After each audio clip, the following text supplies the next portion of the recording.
Yeah, fine. We'd obviously Stephen back training now, which is great. We'd obviously Martin Skirtle that took the injury and we had to come off against Blackburn. So all the procedures in terms of his gradual integration into the group is fine. So he should be available. But we'll monitor that again to make sure that everything is safe and secure with his wellness to play in the game. But it should be fine.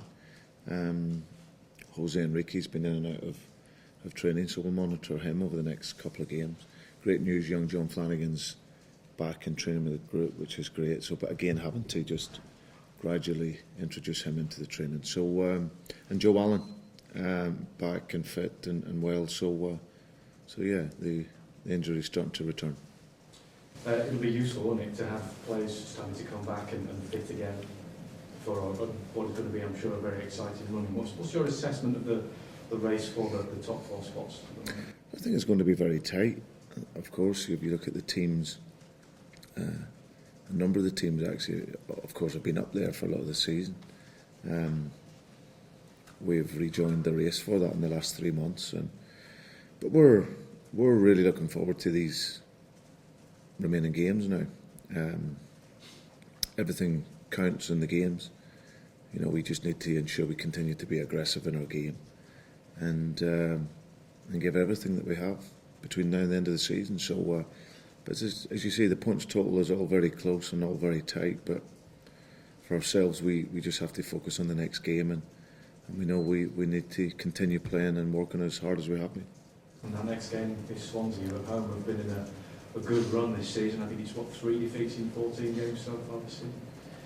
Yeah, no, they're a very, very good side. As you see, they've been in the top 10 for all of the season and right up there. So young Gary's done a great job there. And Swansea's a place that I've got a great affinity for.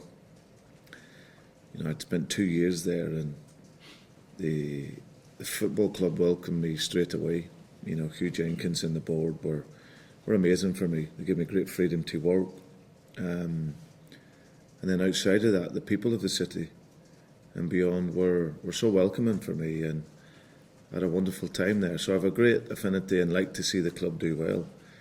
And they've been doing brilliant, very much an established team. I think the first 3 years you tried to establish yourself as a club into the Barclays Premier League, and they've done that and more than done that. They've continued with a sequence of managers seamlessly, and obviously Gary's been given an opportunity there, but a deserving opportunity. He's a guy that studied the game. He's played with the club right the way through all the levels. He's always been very studious, you know, in the final years of his career as a player when I was there as a manager. We would talk a lot on football and tactics, and he's had a unique experience really for a player in terms of coming through all the levels, but also played and worked under different managers. Similar philosophies, but different ways of managing and dealing with players and people. And he's had the opportunity to see that. And now he's gone in as a manager and is able to implement his own ideas with the experiences that he's gained. And I think that, of course, it is very difficult coming in to the level that he's at. But I think he's dealt remarkably well with it. And he's going to go on and be an outstanding manager.